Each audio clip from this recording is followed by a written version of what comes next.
So, how we doing here? Perfect timing. Sandy Spang. I'm going to share several different things here today. I'm going to be wide-ranging here. I brought 2 sets of business cards because I live this weird life. I never saw that Hannah Montana show where the girl changes from a high school student by day and performer at night, but I feel that way sometimes. And I go through many wardrobe changes sometimes in a single day if I'm working at my own business or I'm involved in city government. And I want you to know, as entrepreneurs, that the reason that I made the decision to get involved in city government was because I felt that small business owners and entrepreneurs needed a voice. And it's not always fun, but the most fun I've had has been helping people realize their entrepreneurial dream. So it's funny when Joe was talking about, you know, the value chain. Yeah, steal my seed. So if a local grower someone in this room even, could supply Stacy with some produce that would go into her kombucha, we'd be creating a value chain because I carry Stacy's product and it really flies out of my store. I own a coffee shop, Plate 21, and so it's really satisfying. Stacy and I were talking about this. It's satisfying to employ people. That's one of the greatest feelings of being an entrepreneur is when you can actually help provide jobs. But it's also exciting to be able to be a part of this network of entrepreneurs.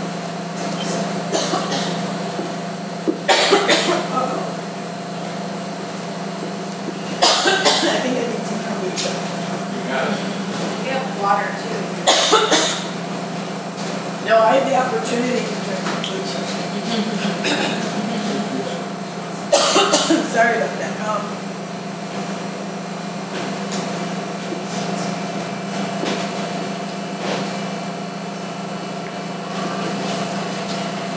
So I want to talk about both my own experience as an entrepreneur and some of the things that, because I have been able to be involved in other people's entrepreneurial dream, some of the things that I think are kind of absolute. They go across, you know, whatever you're interested in for your business versus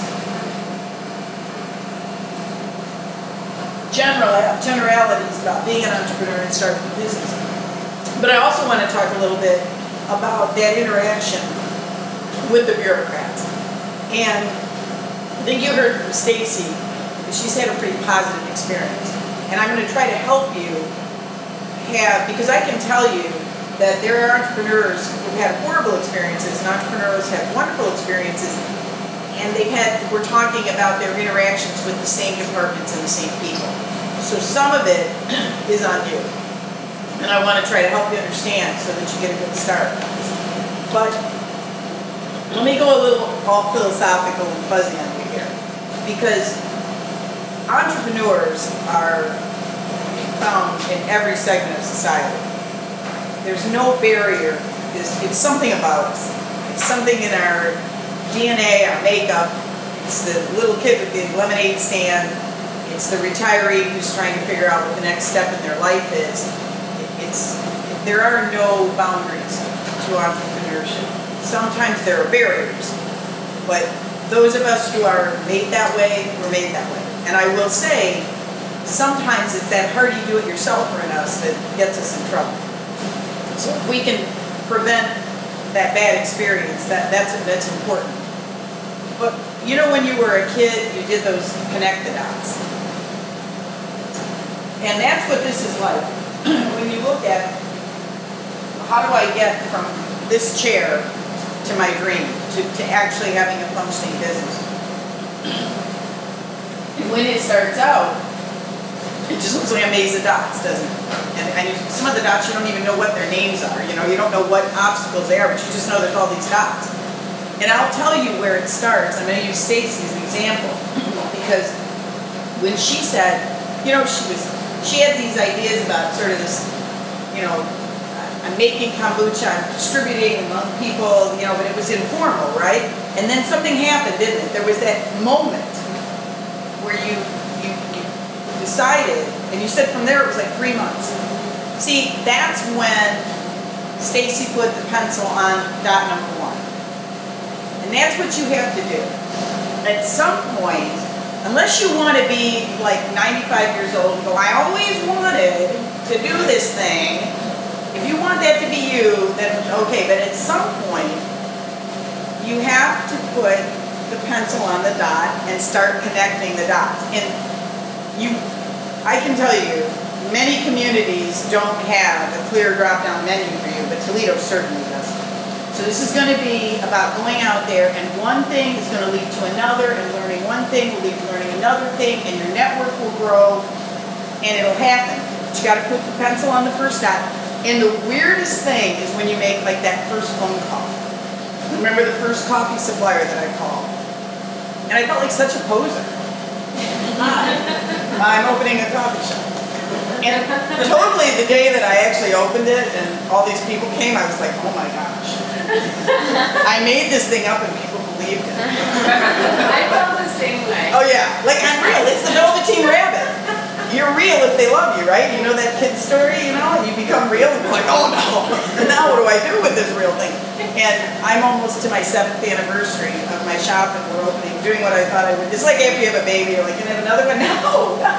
And then the next thing you know, you're doing, you know, I'm opening a shop. And I want to tell you that my life right now feels like I'm walking in neck-deep mud. It's just not easy. And if you think that because it's hard, you shouldn't do it, or it isn't right, or you should quit, then you're not really an entrepreneur. Because it is not easy. And it will just feel like neck-deep mud all the way. And you have to just push. So my son is helping me with his second shop. It's a great thrill to have your kids involved. My daughter was very instrumental in our first shop, and then went off to California and parts even beyond. And so now my son's involved. And like in a sense, he's feeling a little lost. Those dots, he doesn't know which way to go next. And I told him, you just have to make sure that every day, every single day, even if you're busy with other things, a day job, family, whatever, every single day you do something that moves the needle, that pushes you a little bit closer to the day that, yes, that business is a reality. Every single day. A little day and something, one small thing. You fill out one piece of paper, you make one quick phone call. Other days are huge. You get your permit or something really big happens. But it's going to be hard. You have to start connecting the dots. And another thing that I want you to know is, when you're looking at that connect the dot, there really isn't dot number 1. Well, dot number 1 is I'm declaring it. You know, and I would recommend you do that. Just actually say to somebody, so I'm doing this thing. I am doing this thing. But really, the order of the dots can go a lot of different ways. You got to get into the system. And I don't know, Stacy, didn't you find that people led you to other things and led you to other things, and you find more things out? So it's about breaking into the system. And so we can talk about that a little bit as it involves the city and the county and that sort of thing, because there are some roads that everybody needs to take. And so one of the things people ask me all the time, is there money out there for me? You know, what about capital? How do I get the go money to do this thing? There's not a lot of magic out there. One thing that I'm working with Scott a little bit is to find out, we're a part of a federal program called Strike Force that could bring some huge opportunities to our area. They're the only urban area in Ohio that would give people extra points when they apply for certain grants through like USDA. And it involves some really cool programs like little micro grants for kids 10 years and older to do growing projects and stuff up to $400. Loans up to $50,000 for entrepreneurs, and we're trying to get some more information about that. But finding capital is definitely going to be a part of it, and it's one of the hardest parts. I mean, some people, you know, use their homes as their bank, and they capitalize themselves out of some equity they have in their home. That's pretty risky, you know. I mean, you're taking something or you're really investing yourself. But one of the things that I think, like thinking in broad stroke entrepreneurial ideas, is you you need to be the expert in your field. You need to be committed to excellence. If you're just going to bring something to Toledo or to our area that somebody already is doing, or if you bring it without passion, then it probably isn't going to succeed. And I always recommend to people that if the area that they're in, if the product that they want to sell, or if the service they want to provide has any kind of like a convention or conference, I recommend. So for me, before I even opened my shop, I went to a thing called Coffee Fest. And there were vendors that sold equipment, and there were people selling product, and there were hundreds, maybe thousands of people who were doing already what I wanted to do. So I took workshops, and you know what the most valuable part was? Just standing around listening to people talking to vendors, and then talking to those people after, hey, so I hear you're thinking about, can you tell me? So you have to educate yourself, you have to become the expert in what you do, you have to be passionate about it, and you have to bring a quality product, or really what would be the point? So if you look at Stacy again, I'm using her trajectory, she really became an expert on kombucha. That was the first thing, developing the product. The problem is, once you get to that point, now you've got to become an expert on like permits and inspections and filling out forms, and how do you do that? And then you do have to work your way through that. One of the things I recommend is that, and I think maybe Scott will bring him here to speak sometime to a meeting, is I recommend you get over to Bill Wurzel. Bill is the Small Business Administration's representative here in Toledo. And everything Bill does for you is confidential. So if you're like, I have this great idea, I can't talk to him because maybe somebody else will get my great idea, and it's a proprietary, this is my thing, this is my product. You will have confidentiality. He will tell you up front. He will give you what you tell him. It's like talking to a lawyer or priest. It goes no further. The other thing is, everything Bill does for you is free. Now, I will tell you that Bill is going to tell you, he's going to give you some sobering truth. And he's going to talk about where you're weak, or, how other businesses like yours might fail, or how there's already something like this or something. So he's going to give you some of the negative. You need to hear that. You need to hear, that the potential downfalls, you can overcome them, but you need to hear that. He can also help you create a business plan. He knows where capital is. He knows what you might be eligible for financing. He can help you with site selection to find a place to establish your business. Bill has a lot to offer, and he has a staff, and they each have a little area of expertise. But this is a free service, and you should go, and you should. And the other thing is, Bill is totally connected into the network. So all the people that you're going to have to run the gauntlet through, Bill knows all those people by first name. So that's an opportunity there. Go there, talk to Bill, tell him your dream, hear what he has to say, and then hopefully he'll be able to connect you to some things. That's a great second dot on the page. And his name, Wurzel, you may recognize it from the bike shop. That is his family. That's not Bill, but that's his family. And so that's a way you can remember this. But go, and he's actually in he's in the Chamber of Commerce. He's not actually a part of the Chamber of Commerce because the Small Business Administration funds him, but he's in the Chamber of Commerce, which is the Toledo Edison building, the building over there with the Toledo Edison, and you go up on the second floor, and that's where you meet with Bill. And he gets people in really fast.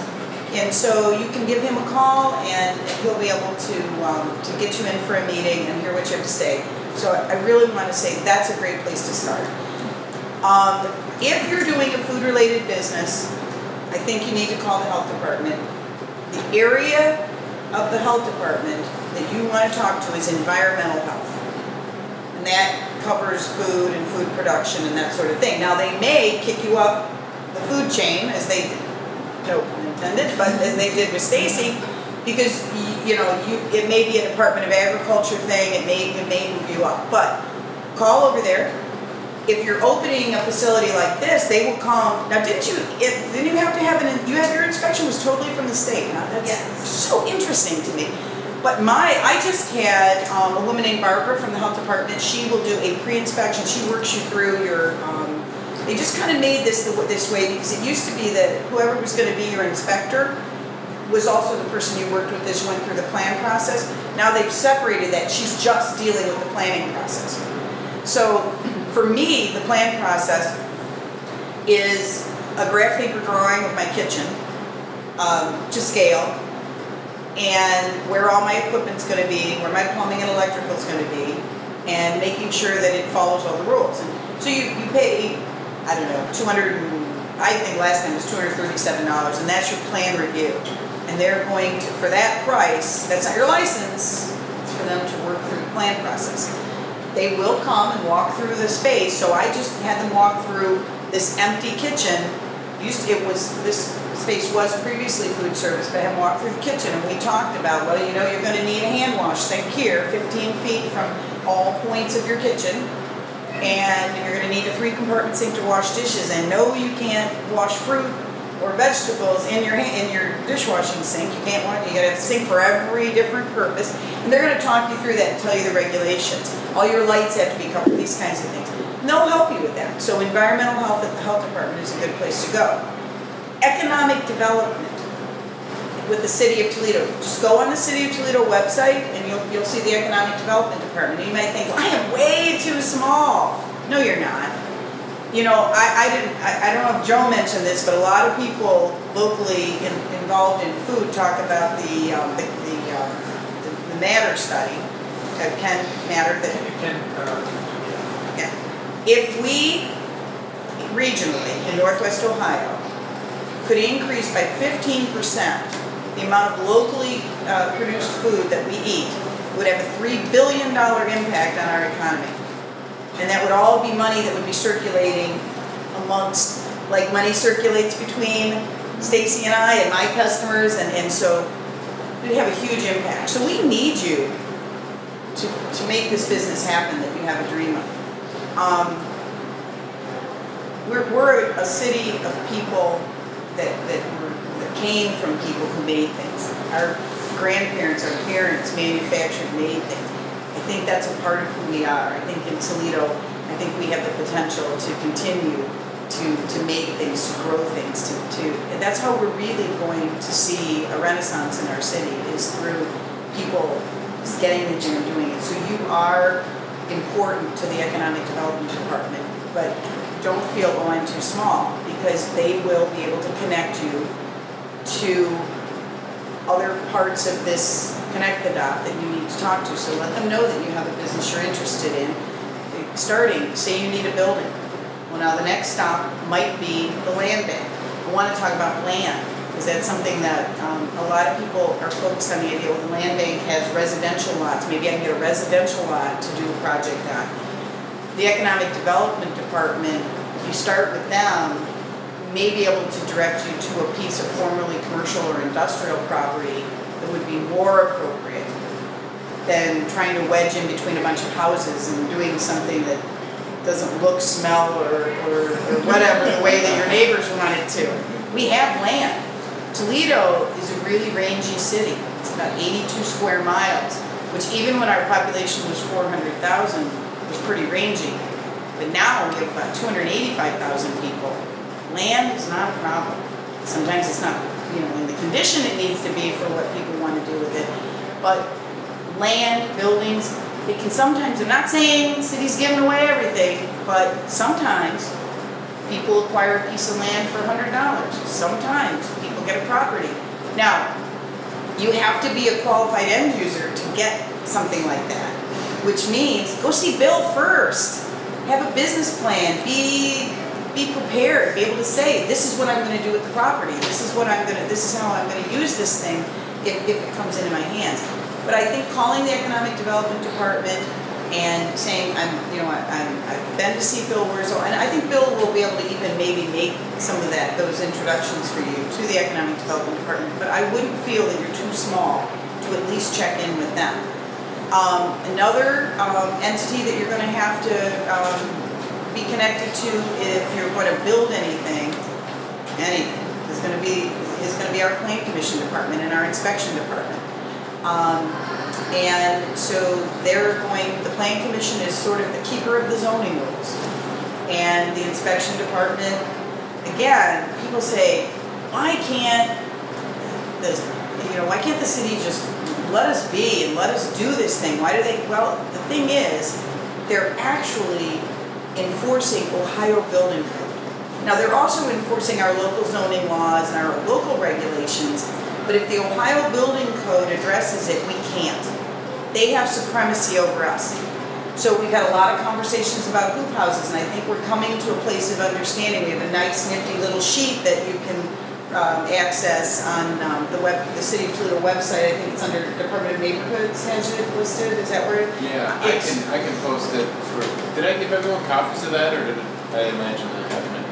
Okay, I'll post it. So when I first started trying to help with the hoop house situation, I was like, it's a matter of they're interpreting it wrong. No, the Ohio Building Code doesn't actually have a section for hoop houses. So they have to consider the closest possible match as an accessory building, which means that it has to have the same kind of wind and snow loads as like a garage, and so if we want to change hoop house requirements, it's going to be done at the state level. What the inspection department is doing locally is simply administering those Ohio building codes. So it's not like they can go, I love your project, let's forget about that. The other thing is, just like the health department, they're charged with keeping the public safe. So they can't just fudge the way that you attach your hoop house to the ground if the thing, blows over and injures someone, or if you manufacture some kind of a food item that someone becomes ill. This is their responsibility. So the idea is to engage them early. What do I have to do? What are you going to require of me? And the reason I mentioned grease trap is, this is a big restaurant thing. We discovered in the city of Toledo at some point that too much grease was getting into our sewer systems. It was clogging up the sewers, and so we required grease interceptors. And a lot of times people are like, I don't make grease. And basically, if you're running a food service business, a restaurant type of business, a food service business, you're going to have a grease interceptor, a grease trap. And the problem is, that can be $1,000 or $2,000 surprise to someone. Especially, there are still some architects who will say, you don't need it. But they're thinking back, old school, before this regulation changed. So I always tell people, if the only thing on your menu is water, you still need a grease interceptor. Just think of it that way, because it's probably going to happen. The other part of it is people think, I don't really need an architect. Do I need an architect? I don't need an architect. Well, because you have to take stamped drawings to the inspection department. So this is something you've kind of got to budget in. I mean, you may not need an architect, but you may need engineering drawings, where if you're only doing some electrical and plumbing changes, your electrician or plumber, licensed electrician or plumber, may be able to just do a simple drawing, and inspection may be happy with that. Find out. Do not try to go below the radar on things. It never ends well. It never ends well. Find out what you're required to do. Ask for workarounds. If it's, this isn't going to work for me, is there any other way that I could do it? Sometimes it's simply a matter, if you move that door over to there, if you moved away from the bathroom door, then you wouldn't have to, find out what's going to be required of you. And, try to be as creative as you can, but don't try to avoid the process, because it just isn't, it's not going to go the way that you want it to go. So entry points there: Bill Wurzel, Economic Development, Health Department, Plan Commission, Inspection Department. These are all entry points these are all parts of those dots, and one dot will, because they'll probably tell you, for example, I wanted to pull my construction permit, but they have a reciprocal agreement that any time that a construction permit is pulled that has a commercial kitchen in it, the health department has to sign off first. So I still don't have my actual construction permit, because now I had to go, but I wanted to wait until I had some decisions made about equipment and then go back and do my health department plan, but it doesn't work that way. So, okay, so let's back up a few days, get the kitchen plan. That doesn't mean I can't revise my kitchen plan, but that's the way. So once you get into this, connect the dot, you're going to find that one dot's probably going to lead you to another. A couple of things, just practical entrepreneurial things that I want to say. If you're going to have employees, I don't care what QuickBooks says, doing payroll, like, is that really your area of expertise? Because you want to think about the big uglies that can happen. I don't want to deal with that. So I use a payroll service. I use a local company. They employ local people, and it's magic. I can enter it in on the computer, how many hours my people worked, or I can call them on the phone, and they create paychecks. They do all the correct withholding. It's their problem. And then I give it to my bookkeeper, and it's all good. So, you know, you have to ask yourself, if you think, oh, I'm going to do everything myself, some things may not be valuable for you to do yourself. And the complexity, when you're dealing with payroll, you're dealing with the federal government, the state government, the Bureau of Workers' Comp, unemployment insurance. There's a lot of stuff. And then the other thing is, every year they magically make W-2s for my employees, and I feel that it's very affordable for the amount that I pay. One thing that might be a little interesting note, if your employees will accept a paycheck every 2 weeks or every month, you can pretty much cut your costs by a significant, there's certain things that have to still be filed quarterly and at the end of the year. I'm not going to say it would be cutting it in half or into a fourth, but I'll tell you, it definitely will cut it very significantly. So I pay my employees every 2 weeks. And then, like I say, you can talk to your employees, see what works for them.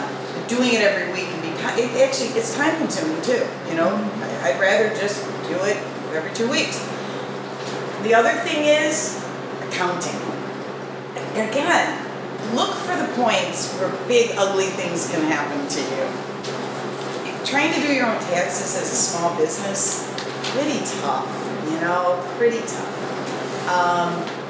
And so I just would advise you, even about how to structure your business. Should you be an LLC? And Bill can talk to you about that. Bill can talk to you about structuring things. But, you might think, I don't want to spend a lot of money on a lawyer, and I want to spend a lot of money on an accountant. And absolutely, get as much information that's free or low cost as you can, but some things, you just got to get them right. Paying your taxes, that's one of those things. Another thing, this is just a piece of advice for me, if you are in a position where you have to pay sales tax, when you're a new business, they'll set you up, and because you're an untried business and they don't know how much you're actually going to need to pay, they'll let you pay twice a year. Danger, danger. In my personal opinion, I called them up and said, no, I want to pay every month. Well, you don't have to until we determine that you make a certain amount, that you owe a certain amount. I said, I don't care. I want to sign up for monthly payments because I want to keep those short accounts. How many businesses have gone out of business because they racked up huge sales tax bills because you're trying to manage cash flow with the business, and you think, well, it's 6 months away, by then I'll have hit the big time, and it's okay. Keep short accounts with the government. So that's just a little piece, just like a little bit of advice from me. Makes me sleep easier at night. Your bank, talk to your bank. And that's another thing. Nowadays, a lot of people take credit cards. One of the most important decisions that you can make is how you negotiate a credit card deal to take credit cards from people. There are all different kinds of models. People say, oh, you can get this little thing and put it on your phone. Is that the best deal or not? Talk to your bank. Costco does credit card processing for the businesses that belong to their members at Costco. In my situation, my tickets are small. Typically with credit card processing, there's a fee per transaction, and there's a percentage that's charged. Well, if I'm selling a car and the fee per transaction is 25 cents, I'm more interested in the percentage, right? It's a $10,000 purchase. But if I'm selling a cookie and it's a 25-cent transaction fee, so what matters to me, I don't mind paying a higher percentage, but I'm really interested in keeping that per transaction cost down. These are just the kind of things, everything that you do, you need to become a little mini expert in it and make good decisions. And you know, one of the best ways, you think, well, how do I learn all this stuff? This is my secret. People who know things and are passionate about them, it's just like you go up. If I want to talk about food hubs and food distribution, I can just push a button on Joe's shoulder and it will start. And Joe can talk about, because you're passionate. Everybody, I mean, if you find something, so you can pick up the phone if you want to and start calling people, and you will know the person that doesn't have the passion. But I mean, I have gotten, whatever I need to learn something about, it could be sewers. I find the person who just wants to talk to me about their expertise in sewers, and I learn. And that's what you need to do. You need to find the people who understand and are passionate about whatever's facing you. And, you know, and there will be all these things. Every one of those dots probably represents something that you really don't have expertise in. So find people who will talk to you about them. The other thing is, people don't really know this. The main library has an amazing business department with business librarians. Stacy's nodding her head. They're talking about passionate people too. Oh. Like they're willing to sit down and talk. They love you that you come in. You are their reason for existence. They don't charge. They have access to they have those research engines and things, and they will, oh my gosh, if they can't answer it, they're librarians. They will go to the end of the earth, they will find the answer, they will call you on the phone, and they will say, I found that thing you were looking for. So you have to be resourceful. That does not cost any money, but they are there waiting for you. They're sitting there going, oh, I hope an entrepreneur comes in today because I'm a business librarian. So you've got to, that's the thing. So you got to be looking for those people that will tell you. I don't care if I'm buying a new parking lot for the back of my shop, and I'm not sure if I should buy asphalt or concrete. There are people who will tell you, they will spend hours explaining to you why they think a certain product is better than that. I also always try to get 3 quotes on everything. I mean, 3 really knowledgeable, because it's not always the cheapest. I want to know. And so, for example, if somebody's a whole lot cheaper, I say, now wait a minute, now I'm a little confused because you're a lot less expensive. Can you explain to me why you're less expensive? Or, well, gee, you're a lot more expensive, but can you explain to me why? Sometimes you'll find it's worth it to pay more. All of a sudden, you understand how that guy was so cheap. And I don't like anybody who cuts down the competition. I like the person who's passionate and positive about what they do, and they don't say, well, I'll tell you what he's doing. No. I'm going to be like, I've got this is my product, this is my method. I've done this for years, and I know this is the best way to go. So becoming a good shopper is a lot of, because you have to deal with vendors. Stacy was talking about she buys her botanicals from a certain company. How'd you find them? Well, Ben's family owned a business for about 15 years, and it was a company that they used, and I know that they had done the research and worked for a really long time. It's another family-owned business. So, there was a background of really good experience, and, the owner of the company will call me and tell me that a shipment came in. So it's a personable company, and it's a family-owned company. Vendors become your partners. Your customers are your partners, your vendors are your partners. Choosing vendors well, really, really important. And so sometimes Stacy, it was through networking. I mean, basically a family network. I've also found vendors that we love, the tea company that we work with. I mean, I feel like this has been an amazing relationship, and my daughter was just, looking online at different tea companies. She gave me a list of a few to call. I knew the kind of answers or questions to ask. You get to be a really good interviewer, And this has been an amazing relationship. They were so proud of the fact that their black tea had just won first place at the World Tea Expo. They were so proud. They do direct sourcing. Their values matched our values. Been an amazing relationship. But let me tell you, they're in California. And they're direct sourcing teas from all over the world. And they were killing me on shipping. I mean, sometimes the shipping on a $300 order would be like $160 or some crazy thing. And the shipping was killing me. So I called them. And I said, what's the sweet spot? I can't do this anymore. And they said, you have to order $500 of tea at a time, and we'll ship you free. Okay. So now you plan. Now you plan, you know, and I'll tell you, in the beginning it's hard. There was one day, it wasn't entirely my fault, it really was partly my fault, mostly the roaster I was using at the time. There was a day my coffee shop didn't have a coffee bean in it. It was like the darkest day of the world. It does not happen to you twice. It is so profound. And this, look, it doesn't mean I didn't fail. You know, I learned and I fixed it, and now it's second nature to me. I know exactly what I'm doing with this, but you don't in the beginning. The other thing that happens, like the first, is when I went through that first year cycle, I mean, now I understand the first really hot day, the first really cold day, the first snow are usually really bad. Business will die at noon on the day of the Ohio State-Michigan game. But the first year you're going through that, things are going great, and then all of a sudden this happens, and I'm, oh my gosh, it's over. It was a good run, but it's over. And so, you learn these things and it gets better. But never fail to ask vendors for sweet spots. How much do I have to buy to get the price break? Every single vendor I have has been able to offer me sweet spots. Now, there's one that I want to attain to, and with the 2 stores, my smoothie product, which I love it, it's 100% natural, all fruit. They don't add any color or sweetener. It's done a flash pasteurizing. I mean, I can't use fresh fruit for smoothies because I can't get the consistency and sweet. I'd have to have a new recipe every day. I'd have to source the fresh fruit. This is the closest I can come. It's the finest product out there. It comes from California.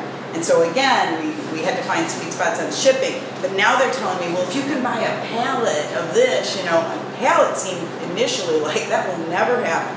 I think with the second location, I'm going to be able to do that. That pallet, I'm going to be able to help, to make my costs lower. So you're always doing this, and you can't quit. You can't quit because you just, price, you have to be watching price changes, you have to be paying attention to these things. But every vendor that you work with, ask them, where's the sweet spot? How can I make this more affordable? How can you work with me? And if they're interested in building a relationship with you, that's what's going to happen. And the other thing is you got to find the vendor that's the fit for you. It's like Goldilocks. Are you too small for them? I've been too small and too big so many times, for vendors, and we can't meet you're asking for too much for me. We can't supply that much. And then I've had others say, you're really so small, unless we get to the 10 case point, you're really not, So you define the vendor that you are the right business for. So Scott? I wanted to say too that especially with small time growers, there's products out there too that are certified organic for your GAP's readiness for washing your containers. And the products can be really expensive, but then you can get a huge tub of something, and if you're working together with 3 other people, all of a sudden it becomes affordable. So maybe that, Joe, is something we could think about communicating between other growers. Boy, that kind of cooperative buying is so smart, and I think that just makes so much sense that if you can bring, and I've worked with actually some other businesses where we needed to buy big bulk things like that, and we brought it in, split it up, broke the invoice out. So I think that's really smart because it's pretty amazing when you make that step up. That's the other thing. It's another part of being real. Don't be afraid to call somebody that you're buying retail from. Call the company and say, and this is when you have to, use your big business voice. I'm so-and-so business, and I'd like to be a wholesale customer. All of a sudden, this product that you've been paying for retail for, you can now be a wholesale customer. And if you're really an entrepreneur, maybe you'll become the distributor and you'll sell it to all the other people in this room, and that's okay too. But that's where it's that, somebody told me something. Somebody I knew actually met Martha Stewart. Now, you can laugh about Martha Stewart, make Martha Stewart jokes. The woman is a genius at marketing. She's been an amazing entrepreneur. They said, the thing about Martha Stewart that really strikes you is the woman is so curious. She's so curious. She would want to know exactly how you do what you do, Scott. She'd want to ask you a bunch of questions. And that's where ideas come from, and that's where you get better. So I think as entrepreneurs, we just have to be really, really curious. And you always have to be trying to figure out how you can do what you do more efficiently. Somebody gave me some advice when I was first opening my business. They said, don't be totally focused on, I gotta make money and this is my business plan and this is what I have to charge. Because until you become really essential to people, till they really want your product, it really is irrelevant, you know? You have to put this great product out there. And so then you can start doing things, you sort of value engineer what you do, and you start, you know, trying to work with vendors, and you start doing, you know, you start trying to find the profit within the success. You know, if you're selling a ton of product and you're not making money, and this happens all the time to many entrepreneurs, I mean, many businesses are just doing a land office business and nothing to take home. Well, okay, now this is when you're constantly reevaluating. You can't just stop that. It's a constant, ongoing process. You've changed just since we've been doing business, Stacy. The bottles, the bottle lids, you know, I mean, things evolve. Your labels have changed. You're always asking yourself how I can do it better, more efficiently. So those are just some experiences that I've had, and I guess I'd like to open up to questions, and you can ask me questions about either of my experiences, either from the government standpoint. I will tell you that one initiative that I keep asking for, and I will not stop asking for, is a true small business navigator. There should be someone who will take your hand through this process, and within the city, and they should be someone that everybody knows, that comes to meetings like this, that goes to Startup Toledo, which, oh, by the way, I wanted to mention it too. Startup Toledo is a monthly, it's a lot of tech people mostly, but they're very entrepreneurial, and the energy that you get from them, and they have meetings once a month. You can find them on Facebook. They meet in different venues, and fascinating, and you come out of there so energized. And you know, you can learn. A person doesn't have to be in your business. There's certain things that are just very consistent about opening a business, starting a venture. So you can learn from other people, from their experiences. So I would recommend go to Startup Toledo. But at some point you got to quit going to things, and you got to start just putting that pencil on the dot, right? And that begins your journey through. And then the other thing is you always give back. We're all pulling each other along through this. So if you receive help from folks, you've got to go back and you've got to give that help to other people too. So yeah. So any questions, or I talk so much, I usually cover everything. I have. Do you mind if I send the notes from the Urban Ag meeting to these guys? Yeah, absolutely. Yeah, we had a really neat meeting, and it was a very practical meeting. About a year ago, we had what I thought was going to be the game-changing meeting. We went before the Economic Development Committee of City Council, and we had so many great people talking about just about everything. You were there, Joe, weren't you? It was, and I thought that meeting was going to change things. And I think it was a step along the way, but what we really needed to do was to get people, to get the bureaucrats in the room with the sort of the agriculture bureaucrats, and if I can dare say that, and the city and county bureaucrats. And we had 3 scenarios, like, I want to do this, I want a hoop house and chickens and bees, and what do I have to do? And it was so interesting, wasn't it? Because people started saying, well, first you come to me, and then you go to, and it was really interesting. And what we found was that there were no real obstacles. There were some better ways to do things.